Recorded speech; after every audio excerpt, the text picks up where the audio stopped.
of us do daily Parayanam in our daily lives in praise of Lord, Vishnu Sahasranamam, Rudram Chamakam and all this. It is said that if recited in a proper swara and intonation, it amounts to pranayam. See, as I already said, the Sanskrit language, the mantras have certain impact upon you. If it is done with absolute integrity and understanding, yes, it creates a certain amount of space, a certain amount of energy in you.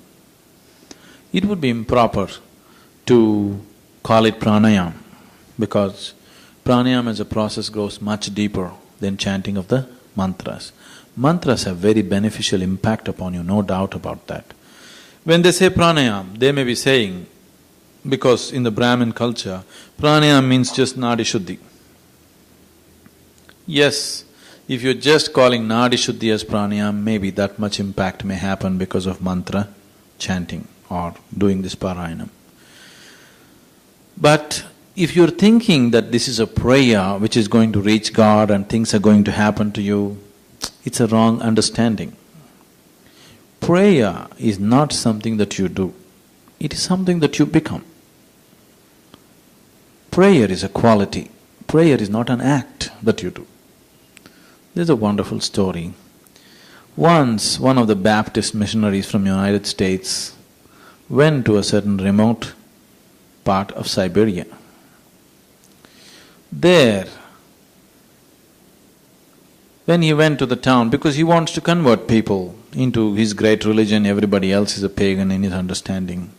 There he found the people were all talking about 3 saints who were living on a little island in a huge lake in Siberia.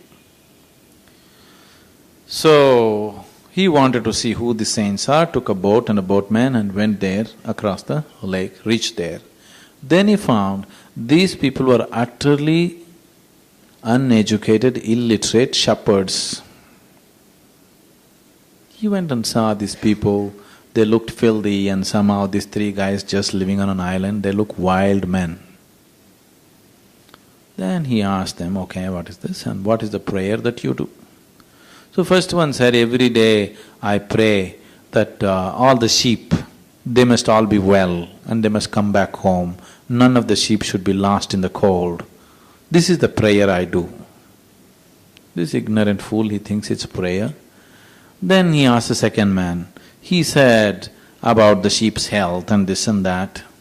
The third man said about the lice in his hair and the sheep's hair, how he doesn't want the sheep not to suffer with the lice. So he wants all the lice to come out, but he doesn't want the lice to die, so he wants the lice to go somewhere else and live well, something his prayer like this, in local languages. So the Baptist thought, this is stupid, these people are being considered as saints. I will do one thing, right now I will baptize you and convert you into baptism, and you learn this prayer. And he taught them one elaborate prayer. These are very literate people, it took 3-4 days to teach them this prayer. After that, very satisfied with the conversion, the Baptist priest was sailing back. Then the 3 men came running across the water halfway down the way, and they said, what was the 4th line? We don't remember. He saw these people running on water and coming. Then he said, no, I can't teach you any prayer, you go back. You do your own prayer, it seems to be working better than mine. So, it is not the Sanskrit language, it's not the Latin or Greek, it's just that you become prayerful.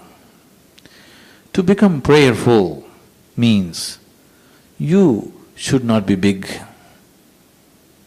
Becoming prayerful means, in India we call this upasana. Upasana means, the word is very beautiful. Upa means sub, asana means seat. That is, in your life, you don't occupy the main seat, you occupy the side seat.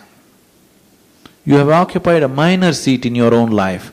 Somebody else, something else has occupied the main seat in your life. Then you are in upasana. It is not the question of Greek, Latin or Sanskrit. It is just that you have made yourself very small. Something else has become big. Whether this something else He is God or Guru or husband or wife or child or something, it doesn't matter. You can become prayerful. So prayer is a quality. So what you're talking about mantra is a science. Science must be handled as science properly, must be used that way. There are certain mantras which need your emotion. There are certain mantras with emotion it'll mess up. You have to do it like science, properly. It is like chemistry. You got to do it properly like that, only then it works. But these days, most people don't have such understanding and they're mixing up everything, and you don't find any significant difference in the people who are doing it simply because they don't have the necessary vibrance in them. They don't have the necessary understanding and awareness in them. Any repetition, as I already said, without the necessary awareness will bring only dullness. So you will find, unfortunately, this cannot be generalized again, unfortunately with lots of people who believe they are doing prayers, they have become dull, please see this, because of repetition. Repeating without the necessary awareness dulls the mind. You will see, there are all kinds of idiots in the world, but the religious idiots take the cake simply because somehow you become very stupid in the process of becoming religious. Religion means it's the highest intelligence. Religion means it's the intelligence of… you have the intelligence to go beyond all limitations. That's what it means. But today you will find most of the people who call themselves religious are the most stupid people. They do the most idiotic things in the world. This has happened simply because of repetition. Prayer has become a repetition. Prayer has not become a quality. For more on Sadhguru, visit www.ishafoundation.org.